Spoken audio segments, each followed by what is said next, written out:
আসসালামু আলাইকুম প্রিয় এইচএসসি শিক্ষার্থীবৃন্দ। আজ আমি আপনাদেরকে তৃতীয় অধ্যায়ের গেট এর একটি সৃজনশীলের সমাধান দিচ্ছি, যেটি হচ্ছে সিলেট বোর্ড 2019 সালের আসা একটি প্রশ্ন। দেখেন, এটা আমি আপনাদেরকে সমাধান দিচ্ছি। একটি গেট আছে, এটার গ এবং ঘ এই প্রশ্ন দুটোর সমাধান দিচ্ছি। ক খ আপনারা আসলে পড়ে নেবেন।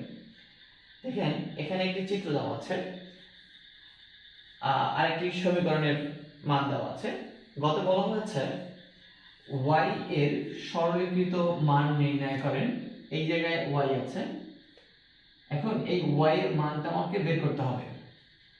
দেখবেন এখানে আমি অলরেডি y এর মানটা বসিয়ে রাখছি, তবুও দেখেন এখানে y এর মানটা কিভাবে আসে। দেখেন, এই যে ইনপুটটা রয়েছে মানে আউটপুটটা রয়েছে, এখানে আসে a b c, এই তিনটা ইনপুট এখানে প্রবেশ করে, যেখানে দ্বারা এটা অ্যান্ড গেট, এটা গুণের কাজ করে। এই ক্ষেত্রে এটা আসে a b c whole not. এই যে একটা হোল নট আছে। এরপরে আমাদের এই দ্বিতীয় যে ইনপুটটা, এখানে দেখেন এই ফার্স্ট ইনপুট আসে a, আবার এটা আসে b, এটা c। এই তিনটা ইনপুট নিয়ে এখানে একটা ওয়ার গেট আসছে এবং মাথার উপরে নট মিলা হয়েছে নট গেট। দেখেন এখানে হয় a plus b plus c whole not. সর্বশেষে এখানে যে আউটপুটটা দাঁড়ায়, এখানে দেখেন এই ফার্স্ট ইনপুট আছে a b c whole not, a b c whole not into এখানে সেকেন্ড ইনপুট আসে a plus b plus c whole not, এটা a plus b plus c whole not. এই মানটাকে আমাকে বলছে y এর সরলীকৃত মান নির্ণয় করো। এবার এই y এর সরলীকৃত মান নির্ণয় করার জন্য আমি ওই মানটা এখানে লিখে দিচ্ছি। দেখেন y equal a b c whole naught, তারপর আছে a plus b plus c whole not. এই সরলীকরণটা করার জন্য আপনারা এখানে যে দুইটা হোল নট আছে, হোল নট দুইটা সবার আগে ভাঙবেন।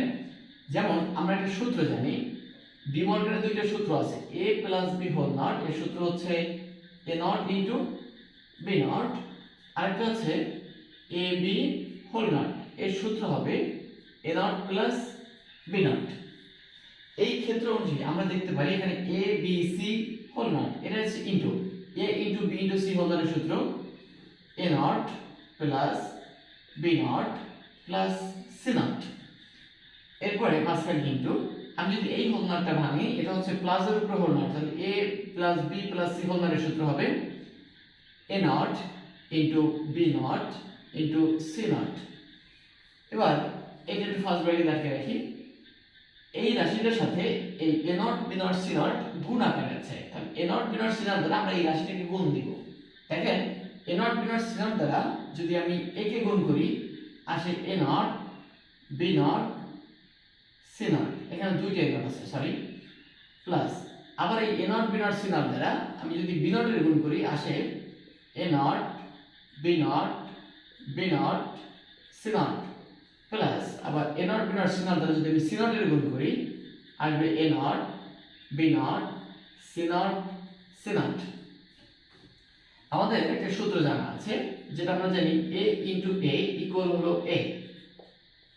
দেখেন এই ক্ষেত্রে এখানে দেখেন a not into a not সমান সমান হবে a নট, এরপর আছে b naught c not plus এই জায়গায় a নট, এখানে আছে দুইটা b নট সমান সমান একটা b নট, এরপরে c not plus a naught b naught, এখানে দুইটা c নট সমান সমান একটা c নট।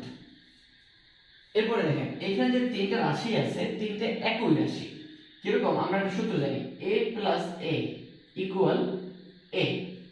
এখানে a naught b naught c not, a naught b naught c not, a naught b naught c not একই জিনিস।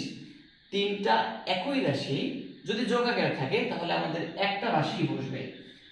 তাহলে এখানে বসে a naught b naught c naught equally আমরা লিখে দিতে পারি a plus b plus c whole naught. এটাই হচ্ছে y এর সরলীকৃত মান। এই y এর সরলীকৃত মান হলো a plus b plus c whole naught. এরপরে আপনারা দেখেন 4 নম্বর যে প্রশ্ন দেওয়া আছে, f এর সরলীকৃত মানের গেটটি বাইনারি যোগে ব্যবহৃত হয়, বিশ্লেষণ করেন। এখন আমি যে f এর যে মানটি পেয়েছি এটা এখানে লিখে নিচ্ছি, এখানে চিত্র 2 f equal ab plus a plus b whole not. এই হচ্ছে f এর মান। f এর মানকে আমি সরলীকরণ করব। দেখেন এই সরলীকরণ করার সময় অবশ্যই মনে রাখবেন, যদি হোল নট থাকে সবার আগে কাজ করতে হয় বড় হোল নটের। এক্ষেত্রে এই বড় হোল নটের নিচে আপনারা দুইটা রাশি ভাগ করার চেষ্টা করবেন, যেটা এই যে প্রথম এই a ইনটু b এটা হচ্ছে একটা রাশি এবং এই থেকে পরবর্তী অংশটা হচ্ছে আরেকটা রাশি। আমরা যদি ধরি এটা a, এটা যদি ধরি b, মাঝখানে আছে প্লাস a প্লাস b এই যে মাত্র whole not a plus b whole নটের সূত্র এই দেখেন a plus b whole not, আমরা সূত্র জানি a not into b not. তাহলে আমরা এইটার সূত্র যদি ভাবি, এটা a এর মাঝখানে প্লাস এটা b, a plus b whole নটের সূত্র a নট ইনটু এই ছিল b দিলাম not, a not into b not. এরপরে আমরা কি করব? দেখেন আমরা একটা সূত্র জানি যেটা a ইনটু এর উপর ডাবল বার সমান সমান a। এই ক্ষেত্রে আমরা দেখতে পাচ্ছি a প্লাস b এটার উপরে দুইটা হোল নট আছে, এই নটটা উঠে যাবে এবং এখানে যেটা আছে a into b whole not, এটা একটা সূত্র প্রয়োগ হবে a not plus b naught. এখানে থাকবে এই দুইটা নট উঠে গেলে এখানে থাকে a প্লাস b। এবার এই যে দুইটা রাশি গুণাকারে আছে, আমরা গুণ করে দিব। কিরকম? a নট দ্বারা যদি আমি একে গুণ করি তাহলে এখানে আসবে a নট a প্লাস, ঠিক a নট দ্বারা যদি b রে গুণ করি আসবে a নট b প্লাস, এবার এই b নট দ্বারা যদি a রে গুণ করি আসবে a b not plus b not দ্বারা যদি b রে গুণ করি আসবে b b নট। এখন আমরা আরেকটি সূত্র প্রয়োগ করব। দেখেন a into a not equal 0। এই ক্ষেত্রে এই দেখেন a ইনটু a নট এখানে আসবে 0 0 প্লাস এখানে থেকে a নট b, কোনো সূত্র প্রয়োগ হবে না, এখানে হবে a b নট প্লাস এখানে b into b not equal হবে 0। তাহলে এই দুই 0 বাদ হয়ে যাবে, এখানে থাকবে a নট b প্লাস এখানে থাকে a b নট। এখন a naught b plus a b not আমরা এটা সূত্র অনুযায়ী জানি a XOR b। এখন আমার এখানে প্রশ্ন করা হয়েছে f এর সরলীকৃত মানের গেটটি বাইনারি যোগে ব্যবহৃত হয় বিশ্লেষণ করে। দেখেন এই বাইনারি যোগে ব্যবহৃত হয় এই গেটটার নাম হচ্ছে হাফ অ্যাডার গেট। একটা হাফ অ্যাডার গেটে দুইটা গেট ব্যবহার করা হয়, একটা হচ্ছে XOR গেট, একটা AND গেট। আমি একটু হাফ অ্যাডার গেটের মানটা একটু আঁকতেছি, যারা জানেন তাদের জন্য তো ভালো। এই দেখেন হাফ অ্যাডার গেট হচ্ছে এরকম,